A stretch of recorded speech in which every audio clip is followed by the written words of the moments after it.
Good morning. It's May 3rd, 2020, and I'm Margaret Drugovich, the president of Hartwick College. We're entering the last week of remote instruction of the spring 2020 semester. I want to congratulate all of our students for your persistence, and I want to congratulate all of our employees who have done their very best to make sure that all of our students find the success that we all want you to find. I got a great email this week from a student who outlined for me what it's like for her to learn in this way. And she said, it's not possible to learn in the way that I typically learn at Hartwick when we're doing remote instruction because I don't have the ability to talk with my professors during class, to access them during their office hours, and to talk to my peers in the classroom as well. I learn a lot when I have those interactions. I agree. And we are all looking forward to coming back together again. Our 15 problem groups that I mentioned last week are hard at work trying to solve the 15 COVID-related problems that we've put before them, and I appreciate all of their effort to work those through. We want to be ready. You know, it's been interesting. I've been watching the news, as I'm sure you have as well, and lots of folks are expressing their frustration about continued closures of business and activities to the public. We have to remember that our governmental agencies are doing their level best to deal with the enemy, and the enemy is the disease. So there's really so little that all of us can do except do what we've been asked to do, and that is to take the appropriate measures and continue to do so that we keep everyone safe. So when I look to the fall, I'm going to be looking to our governmental agencies to tell us what we're able to do. And I'm going to do everything that I can, and I know my colleagues will as well, to make sure that we're ready to invite everyone back if we're able to do so. And that's what we're planning to do. If we're not, for some reason, because of the disease, not because of the government, if we're not able to bring everybody back together, we're planning for that as well. So I want you to continue to stay focused on this last week of instruction and your exams, and let us take care of everything that we need to do to bring you all back together again. We have some very important meetings coming up this week with some governmental bodies that are ready to weigh in on some instruction and some direction, and I'm looking forward to those. I'll be at those tables. Others of my colleagues will be at similar tables, and we're going to come together to develop the best plan that we can for the fall semester. We have robust enrollment in our summer courses for the summer, which I'm very pleased about. I'm glad that students have seen that that's a real opportunity for them to go ahead and either catch up a little bit on their studies or maybe leap forward a bit through an online class this summer. So we're looking at this point at a record enrollment in those classes, and I'm really pleased to see that. That's helpful to everyone in our community. We are very lucky to have an incredible board of trustees.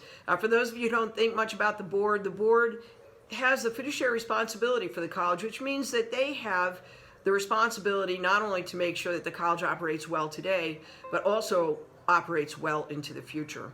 We have an incredible board of trustees filled with talented men and women who have a real commitment to the college. Over 75% of our board are actually graduates of the college as well. And so they have a commitment to the college and its well-being. The board had many actions that it took during this meeting, but one of the most important, and the one that our students will be very pleased to hear about, is that they approved the list of degree candidates for this upcoming semester end. And so if you are a degree candidate and you can successfully complete your coursework and meet all of the requirements for graduation, I'm pleased to tell you that the board, your name is on the list, and the board has approved you as a degree candidate. Very important work that the board does, and I'm grateful to them for everything that they do.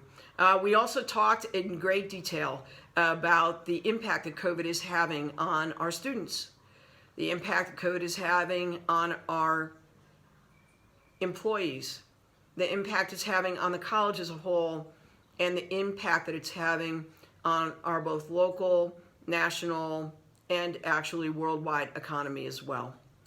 We're so fortunate to have these supportive leaders at the table looking out for the college today and also looking out for the college's future. So if you are a trustee and you are listening to this message, I want to thank you on behalf of the entire college for what you're doing to lead the college into its future.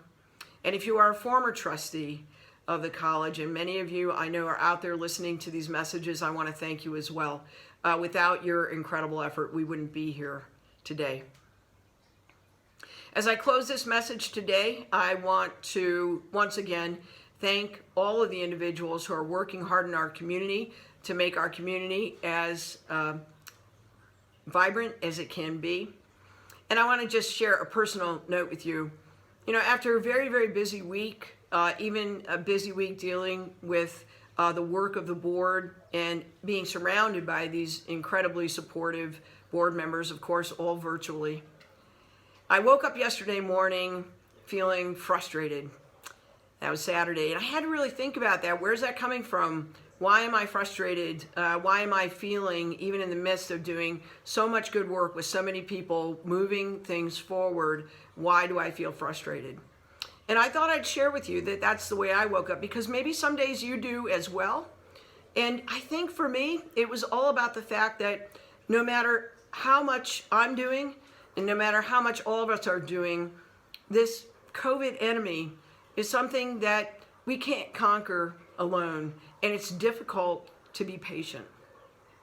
So what I'd ask you to do today on this beautiful Oneonta day with incredibly blue skies, I'd ask you to go out and do what I did yesterday. Go out and take a walk. Listen to the tree frogs. Listen to the birds singing. If you're close to a body of water, go out, take your mask, face mask with you, go out, take a walk, and be refreshed and replenished. It's a great day to be alive.